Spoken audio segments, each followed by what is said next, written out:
Eu quero saudar os irmãos com a paz do Senhor. Estamos aqui para comentar a segunda lição desse trimestre.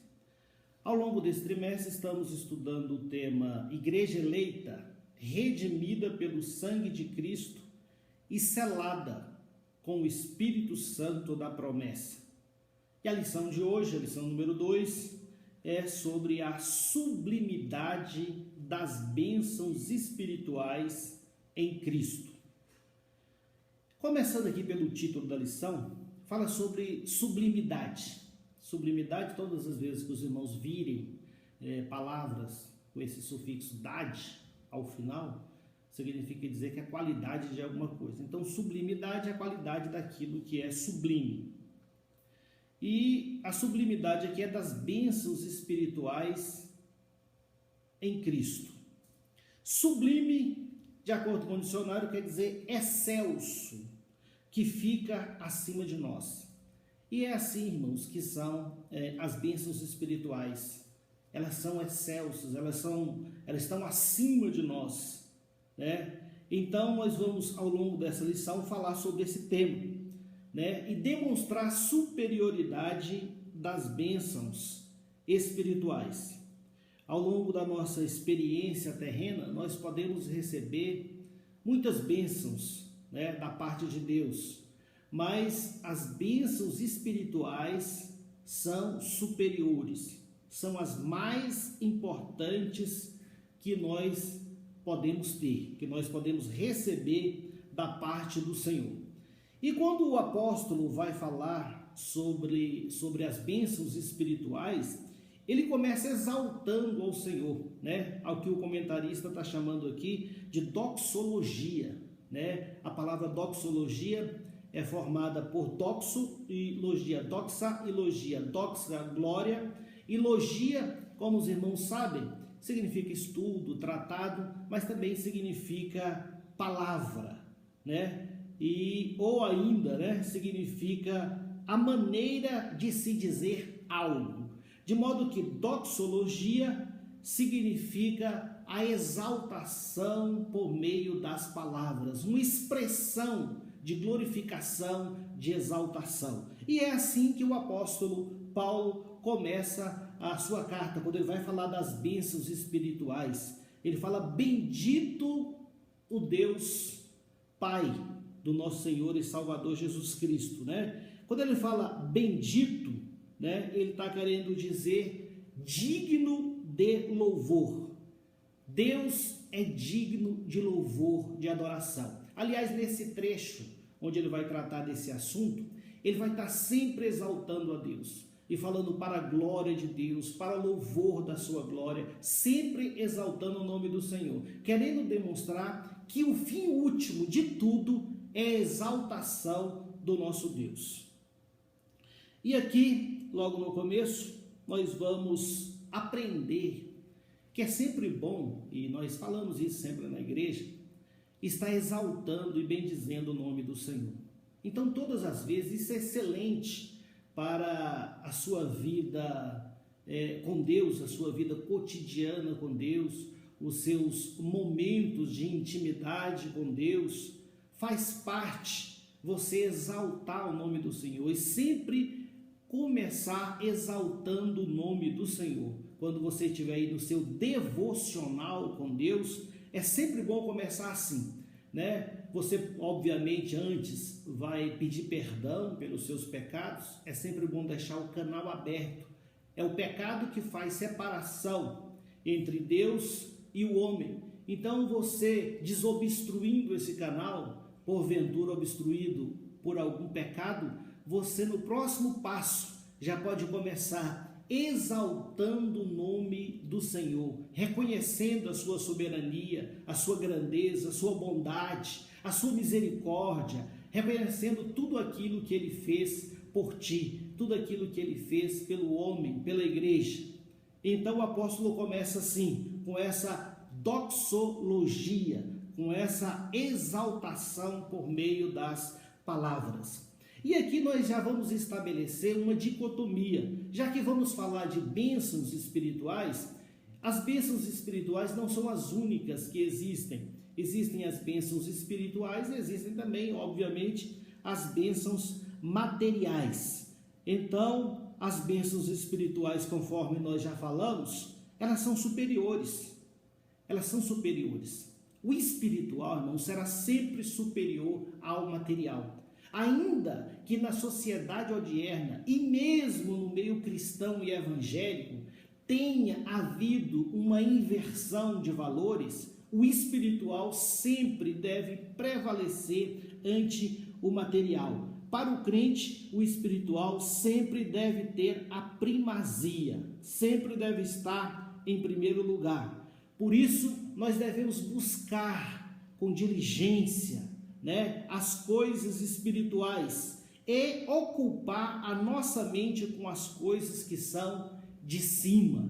É o que nós aprendemos, e deduzimos de Colossenses capítulo 3, versículos 1 e 2, onde está escrito assim: portanto, se já ressuscitastes com Cristo, buscai as coisas que são de cima, onde Cristo está assentado à destra de Deus. E o versículo 2: pensai nas coisas que são de cima e não das que são da terra. De modo, irmãos, que o nosso coração, a nossa mente deve estar fixado, voltado para aquilo que é espiritual, para aquilo que é de cima. O nosso pensamento, a nossa mente deve estar em Cristo Jesus e nos bens espirituais. Vamos fazer diferente do que muitos têm feito nesta última hora da igreja na face da terra. Vamos focar naquilo que é espiritual. Por outro lado, é certo que Deus também nos abençoa materialmente. Isso é certo, os irmãos têm experiência, os irmãos experimentam isso nas suas próprias vidas. Eu experimento isso também na minha vida. A palavra de Deus diz em Gênesis capítulo 24, no versículo 1, acerca do patriarca Abraão, e era Abraão já velho e adiantado em idade, e o Senhor havia abençoado a Abraão em tudo, em tudo. A ênfase aqui, inclusive, é sobre os bens materiais. Aliás, lá no Antigo Testamento, havia uma associação entre as bênçãos materiais e a presença de Deus e as riquezas. A prosperidade de uma pessoa estava associada à presença de Deus na vida dessa pessoa. Então havia essa crença: se alguém era de Deus, era abençoado, então aquela pessoa tinha posses, era uma pessoa próspera, Era assim que se cria no antigo pacto. A gente sabe que esse paradigma no novo pacto, na atual dispensação, na dispensação da graça, na dispensação do Espírito Santo, mudou, e a nossa cabeça já não deve estar mais formatada dessa forma, As bênçãos materiais, elas são muito importantes também. Nós não queremos aqui trazer uma ideia equivocada para os irmãos, que nós somos contra o pensamento de que Deus abençoa as pessoas materialmente. Esse não é o nosso pensamento. Deus abençoa materialmente, sim. O que nós não podemos fazer disso é o centro da nossa pregação. Isso não é evangelho, isso não é mensagem do evangelho como alguns têm feito. Evangelho é boa nova da salvação. Evangelho é poder de Deus para a salvação de todo aquele que crê. Tudo que for diferente disso não é evangelho, ou então é um outro evangelho. Não é o evangelho que nós pregamos, não é o evangelho que nós ministramos. Esse não é o centro do evangelho. E quando alguém ministra outro evangelho, conforme nós aprendemos em Gálatas, esse evangelho deve ser rejeitado, desprezado, porque é anátema, é sem nenhum valor, é maldito. O evangelho é o evangelho da salvação.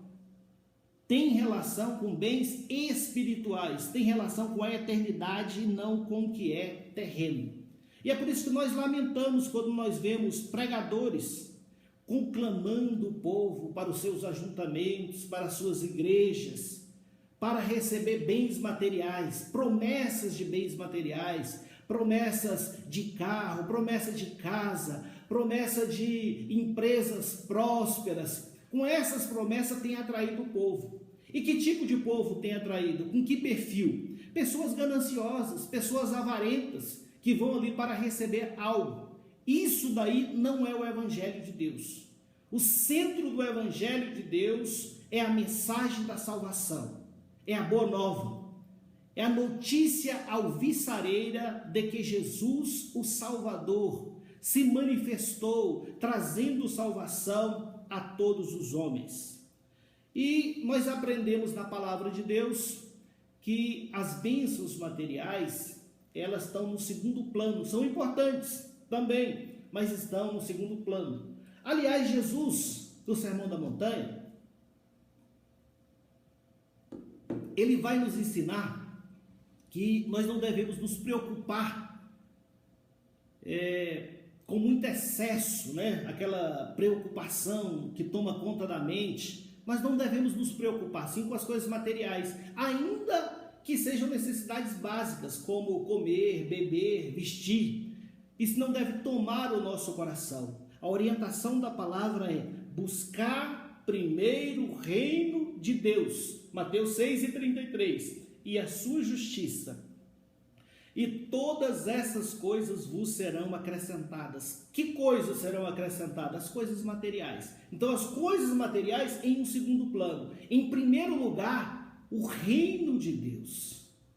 Me recordo agora de algumas parábolas, né, contadas por Jesus, como a parábola do tesouro escondido, que alguém descobre o tesouro em um campo, e porque sabe que ali tem um tesouro, e esse tesouro é a salvação, é o reino dos céus, ele vende tudo e compra aquele campo, porque ele sabe que naquele campo tem um tesouro chamado salvação. Ou a parábola do vendedor de pérolas, né? Ele é um negociante de pérolas e ele acha uma pérola especial de grande valor. Que pérola é essa? A salvação. E ele vende todas as outras, tudo, e compra aquela pérola que é a salvação. A salvação está em primeiro lugar, a salvação da alma do homem. Não adianta conquistar muitas coisas nesta vida, não adianta conquistar o mundo inteiro e perder a própria alma, de modo que as bênçãos espirituais têm a primazia. E acerca das bênçãos materiais, o Senhor promete bênçãos materiais para o seu povo, mas o povo de Deus não vai sair correndo atrás de bênçãos materiais, não vai atender ao chamado dos profetas da prosperidade e sair de igreja buscando bens materiais. Não, nós não corremos atrás das bênçãos, mas segundo promessa da palavra, as bênçãos de Deus é que nos alcançam, ou seja, as bênçãos de Deus é que virão atrás de nós, as bênçãos de Deus é que correrão atrás de nós. É o que nós vemos em Deuteronômio capítulo 28, versículos 1 e 2. E será que, se ouvires a voz do Senhor teu Deus, tendo cuidado de guardar todos os seus mandamentos que eu te ordeno hoje, o Senhor teu Deus te exaltará sobre todas as nações da terra, e todas as bênçãos virão sobre ti, e te alcançarão, quando ouvires a voz do Senhor teu Deus. Então todas as bênçãos virão a ti e te alcançarão, chegarão até você. Então você não precisa correr atrás de bênçãos. Está certo, essa palavra é direcionada para Israel, mas é um princípio de Deus. Aqui tem um princípio de Deus, que se você observar os preceitos de Deus, se você observar a palavra do Senhor, bênçãos de Deus virão até você. Você não precisa correr atrás das bênçãos. Então, apenas esse esclarecimento sobre bênçãos materiais e bênçãos espirituais. A lição vai falar sobre as bênçãos espirituais, mas é bom sabermos que as bênçãos materiais, embora não estejam em primeiro lugar, elas são prometidas para o crente, para o servo de Deus, né? O que o crente não vai fazer é correr atrás dessas bênçãos. Agora, sobre as bênçãos espirituais, aqui em Efésios, no capítulo 1, os versículos que estão na leitura bíblica em classe, nós vemos que são diversas bênçãos espirituais, né? Nós elencamos alguns aqui, tirando da própria lição, onde estão essas bênçãos. A primeira bênção é a bênção da eleição, é o versículo 4 do capítulo 1.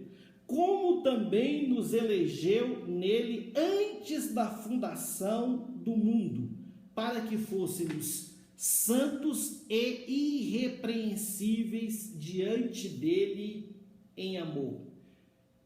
A bênção da eleição, nós fomos eleitos por Deus. Depois nós vamos entender que esta eleição também depende da nossa participação, né? Como os irmãos sabem, até no sistema eleitoral, para você ser eleito, você tem que ser elegível. Então Deus verdadeiramente nos elege, mas nós temos que ser elegíveis, né? Nós devemos estar numa determinada posição. Não estamos falando aqui, como alguns acreditam, que o homem ele é responsável, único, por sua salvação, ou que possa se salvar por seus méritos, ou por sua decisão. Não, estamos falando que tem participação do homem na sua salvação. Mas nós não vamos aprofundar essa questão da eleição, porque na semana que vem há uma lição específica para tratar de eleição e predestinação, que é a segunda bênção que aparece aqui. Predestinação é destinar anteriormente. É o mesmo sentido que nós vamos ver aqui. E nos predestinou para filhos de adoção por Jesus Cristo, para si mesmo, segundo o beneplácito de sua vontade. Então Deus, Ele nos destina para a salvação, mas nos destina por quê? Porque Ele é presciente. Ele já sabe que nós iríamos aceitar a fé. Em princípio, a predestinação é para todos, a salvação é para todos. Todos foram predestinados para a salvação, mas alguns aceitam essa salvação e outros rejeitam essa salvação. Então esses que rejeitam a salvação, eles não podem ser salvos. Não existe essa predeterminação fatalista, essa predeterminação radical, onde Deus predestina pessoas para o inferno ou para o céu. Nós não vamos aprofundar também essa questão aqui, porque é objeto da próxima lição, mas já dando essa pincelada inicial e mostrando o posicionamento da nossa igreja em relação a esse tema. Terceira bênção é que Deus nos fez agradáveis a si. É interessante, se nós olharmos, né, o versículo que trata sobre isso é o versículo 6, para louvor e glória da sua graça, pela qual nos fez agradáveis a si no amado, né, em Jesus. Interessante aqui é que no Antigo Testamento nós sempre vemos uma expressão que é achar graça, ou aos olhos de Deus, ou aos olhos de um rei, ou aos olhos de outra pessoa. E normalmente quando uma pessoa está ali em situação de sujeição, ela peça, né, que aquela pessoa ou Deus ache graça nela, em seus olhos. E o que nós estamos vendo aqui é exatamente isso, que Jesus Cristo nos tornou agradáveis aos olhos de Deus. Éramos inimigos de Deus, estávamos rejeitados por Deus, por causa dos nossos pecados, dos nossos delitos. E Jesus Cristo, então, nos torna agora agradáveis diante de Deus. Agora, Deus olha para nós e nós achamos graça aos olhos de Deus. Hoje, em Cristo Jesus, Deus achou graça em nós. Aleluia! Louvado seja o nome do Senhor. Nós estávamos rejeitados e reprovados, mas agora Deus olha para nós com seu olhar de misericórdia, através do sangue de Jesus Cristo, e ver algo agradável, nos ver como seus próprios filhos. Então essa é uma bênção conquistada por Jesus na cruz do Calvário. Uma outra bênção é a bênção da remissão. E o que é a bênção da remissão? Tem remissão com 2 S's. O texto que fala sobre a remissão é o versículo 7. Em quem temos a redenção pelo seu sangue, a remissão das ofensas segundo as riquezas da sua graça. Então o versículo 7 vai falar sobre a remissão. Existe remissão com 2 S's, que quer dizer perdão. Remissão com SS é perdão. E existe remissão com C cedilha, que quer dizer quitação de uma dívida. Aconteceu conosco as 2 remissões. Nós fomos perdoados e fomos resgatados também. A nossa dívida foi quitada. Nesse sentido é que nós lemos lá em Colossenses 2:14. Havendo riscado a cédula que era contra nós nas suas ordenanças, a qual de alguma maneira nos era contrária, e atirou do meio de nós, cravando-a na cruz. Aqui é usada a figura de uma cédula, né? Havendo riscado a cédula que era contra nós. Cédula aqui tem um sentido de título de crédito, né? Título de crédito é cheque, é duplicata, nota promissória. Então tinha uma cédula que era contra nós. Vamos tomar a figura, por exemplo, como o exemplo aqui da nota promissória. Quando você emite uma nota promissória, você está confessando que tem uma dívida. Para você resgatar aquela nota promissória, você tem que pagar aquela dívida, você tem que quitar essa dívida.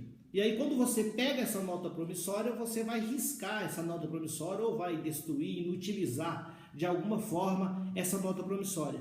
Então, Cristo Jesus, nós tínhamos uma dívida impagável, ainda que nós dessemos todos os nossos bens e juntássemos todos os nossos bens para dar, nós não conseguiríamos pagar pelo resgate da nossa alma. Os nossos bens, conforme diz a palavra, logo se esgotariam. Então, era uma dívida impagável.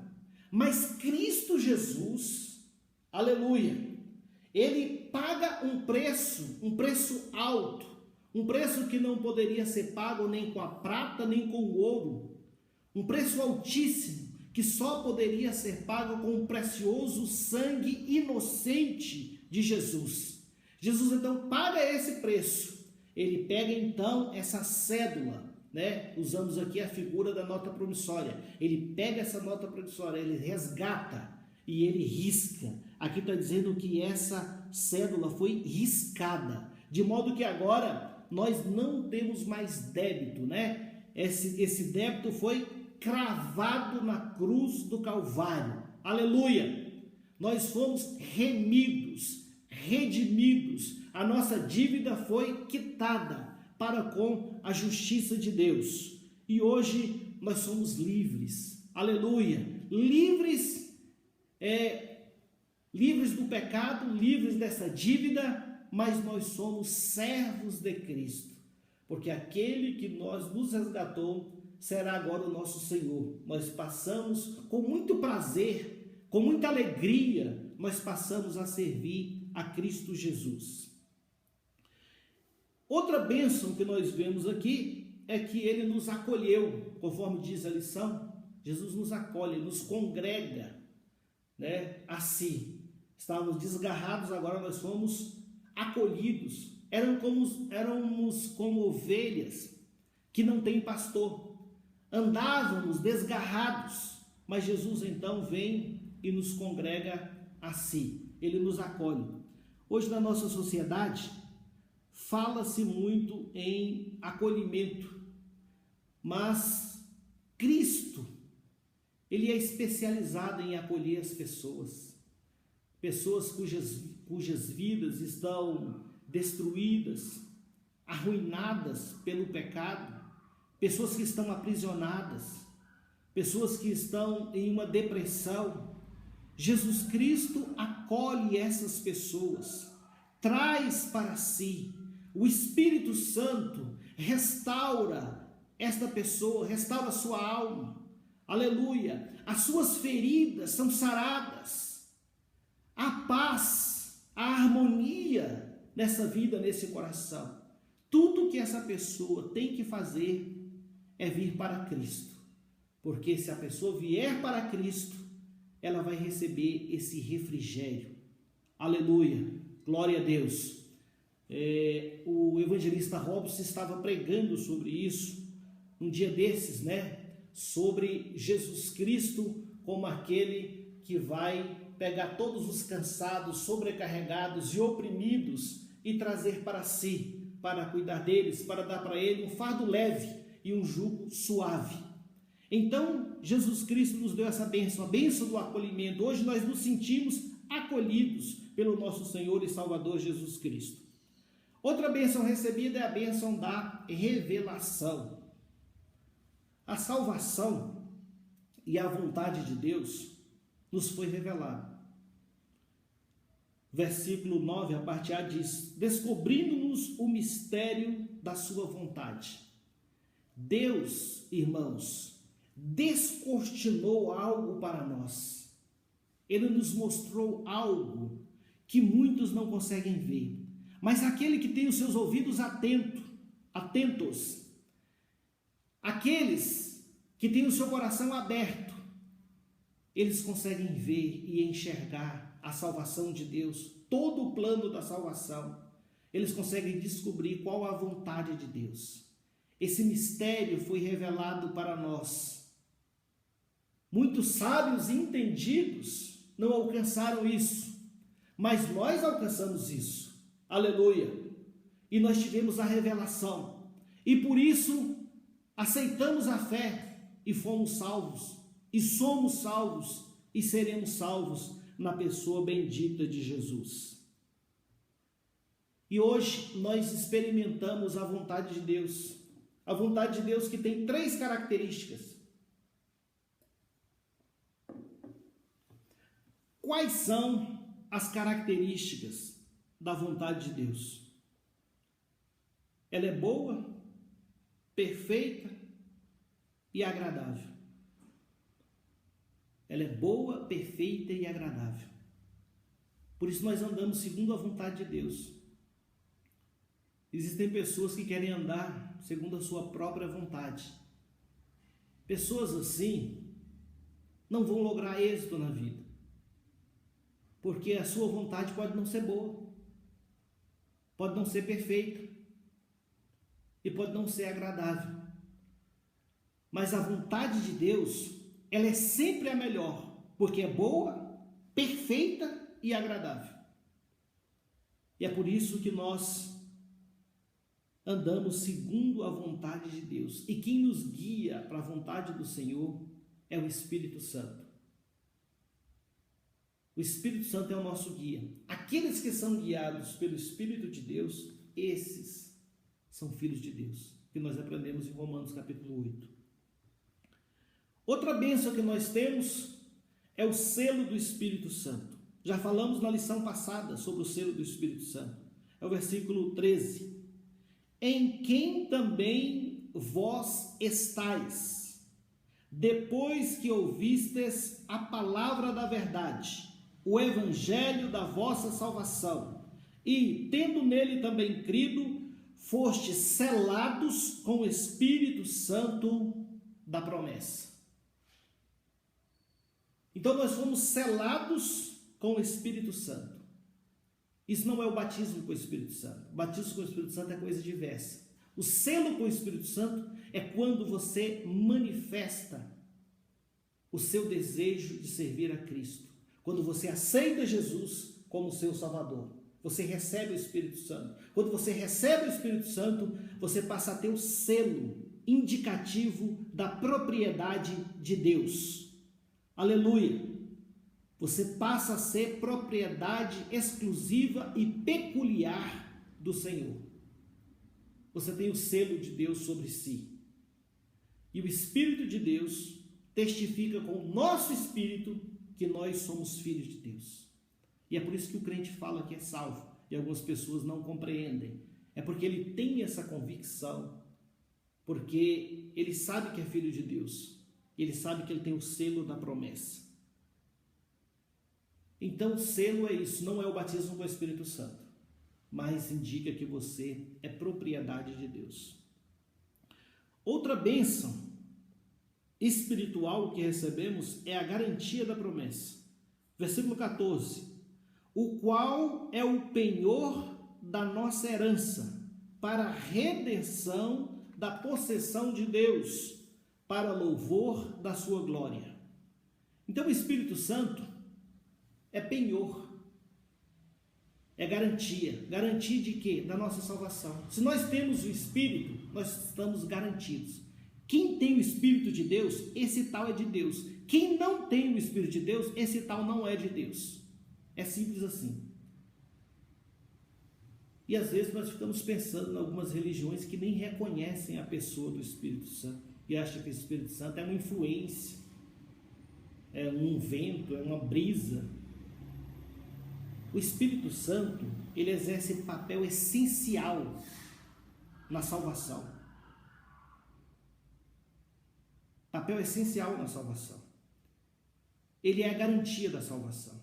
Penhor, só para os irmãos terem uma ideia, é uma garantia que se dá quando você... Existem vários tipos de penhor. Eu estou falando do penhor, aquele penhor da Caixa Econômica Federal. Existe o chamado penhor legal, que é uma outra situação, né? Como, por exemplo, quando alguém se hospeda em um hotel e não paga as suas despesas, a bagagem daquela pessoa pode ser penhorada pelo proprietário para garantir as dívidas efetuadas. Isso aí é outra coisa, é o penhor legal.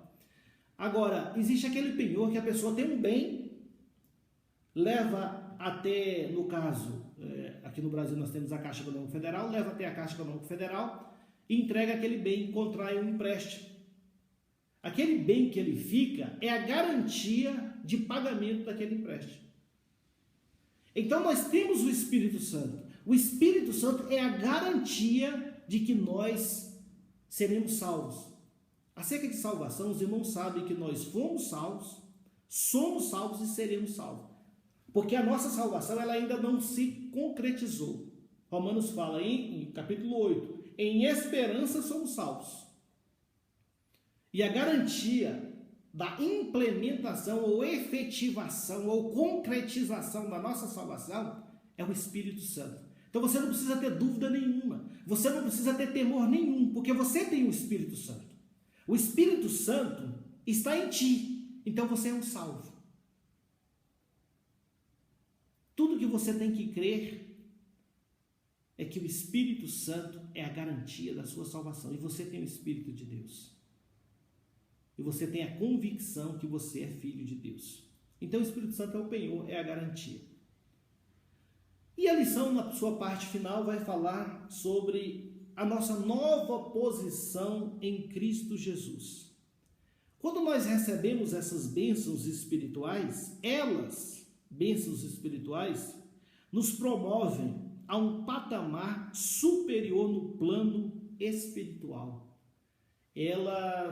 As bênçãos do Senhor nos dão honra e dignidade.